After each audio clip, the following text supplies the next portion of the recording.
Hi, this is Brad Linder with Liliputing, and this is a Rikomagic MK80, which is a TV box that runs Google Android software. You can plug it into a television in order to run Android apps on your big screen. So you can surf the web, stream video from YouTube, Netflix, Hulu, etc., play games, and do other things.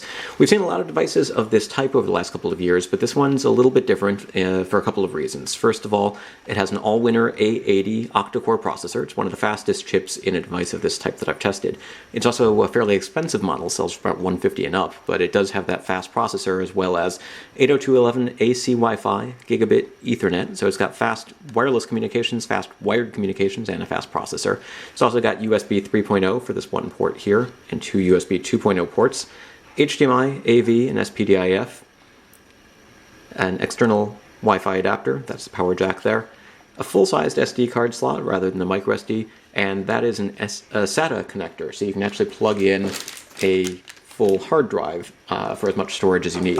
This particular model that was sent to me to review has 2 gigs of RAM and 16 gigs of storage. There's also a version with 4 gigs and 32 gigs. Sells for a little bit more money, but the fact that you can plug in USB flash drives or hard drives really helps take care of any problems that you might have with storing your entire media collection on this device. Let's go ahead and plug it in and take a look at what it can do.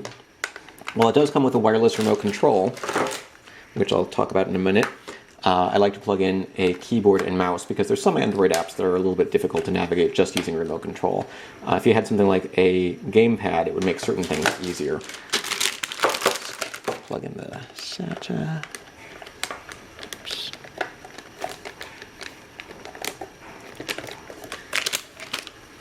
Okay, everything's in, except for the power. There we go. When you plug it in, a little blue light should come on, indicating that it's turned on. Unlike some devices, not only can you power it off using the remote control, but you can actually power it completely on, which is nice.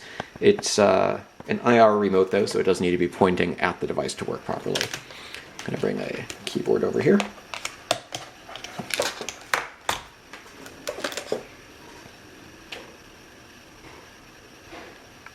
So it's running Android 4.4 software. It has a user interface that's designed to be a little bit more TV friendly so that you can use this remote control that has buttons for, make sure that we can see it, it has buttons for power, volume, mute, media playback, arrow keys, home, back, and menu. You can use that to navigate, and there's also this little icon here that's a mouse pointer. And while I've seen a lot of other devices like this where you can press the mouse pointer button and then get a cursor that drags across the screen, this one actually works pretty well because it's faster than most. It's still a little bit awkward to sort of move slowly across the screen using a mouse pointer, but if you don't have a mouse plugged in or a gamepad or something, it can make navigating certain apps a little bit easier. So let's take a look at some of the things you can do here. We've got a web browser, which is something that you don't have with the official Android TV software from things like the Google Nexus Player. So you can surf the web.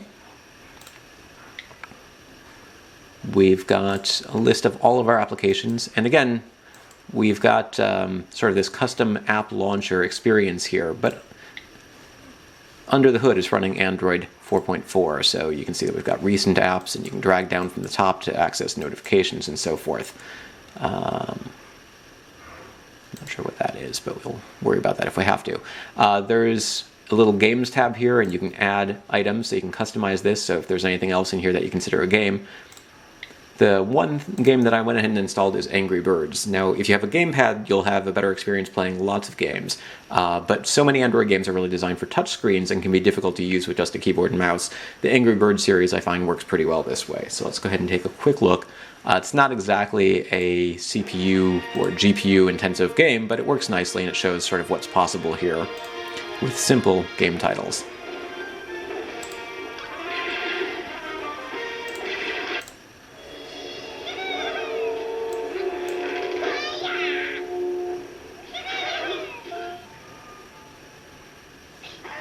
Okay, well that was kind of sad.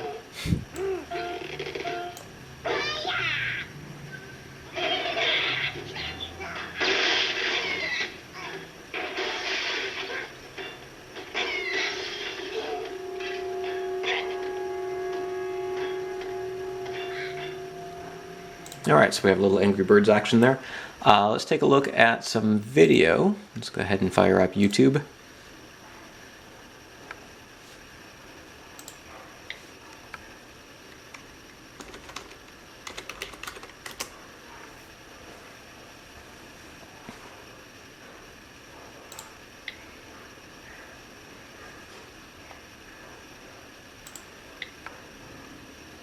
Hi, this is with Liliputing, and this is a Nexus 5 smartphone running Google Android software. Trigger. So online video works nicely.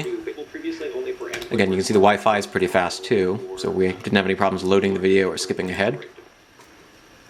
And let's take a look at some local video. You have a couple of different options for that. You can use the XBMC or Kodiak Media Center that comes preloaded, or you can install your own applications. There's also a couple of video players that come pre-installed.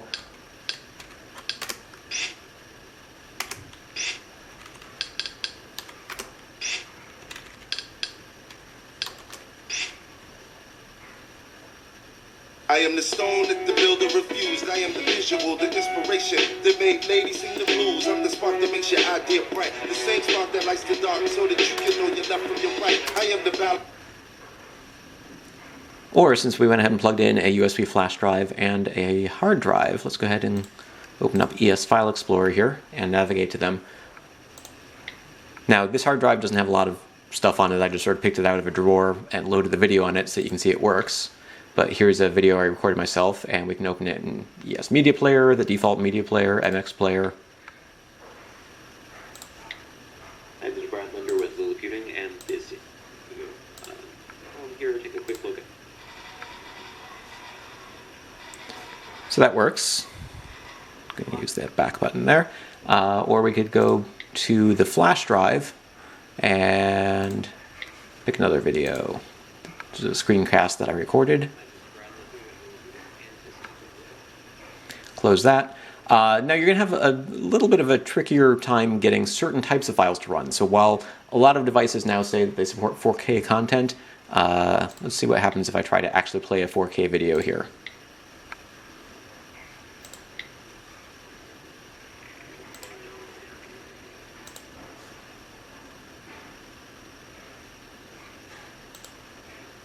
Not much. So that's using the default player. Let's try that same 4K video using MX Player.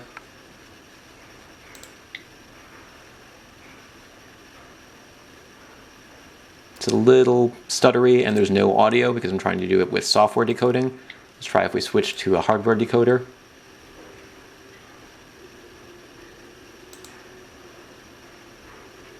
Now I hear audio but see no video. So 4K can be a little hit or miss depending on the formats and other things. But let's go ahead and try a 1080p video. Again, using the default player.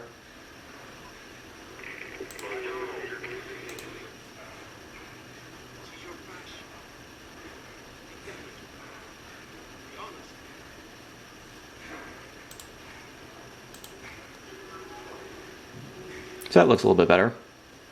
And again, using MX Player.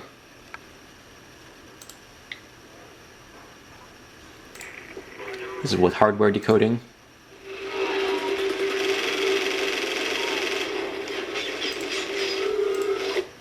And with the software decoder.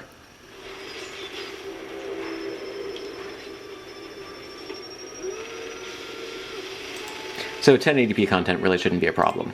Now, as I mentioned, this device does have a fairly fast processor, so when you're trying applications or games or other things that do require a little bit of extra processing power, I think that comes in handy here. And even when you're playing videos, if you have problems with the hardware accelerated video playback, I think having that speedy processor can really help. In a lot of situations it might be overkill because so many Android games and applications are really designed to be able to run on devices with much slower hardware. They're designed for cheap phones. But if you really want one of the fastest devices available, if you want to sort of hack it and root it, maybe see if you can install Linux on it, something like this is really one of the most powerful devices of its type so far.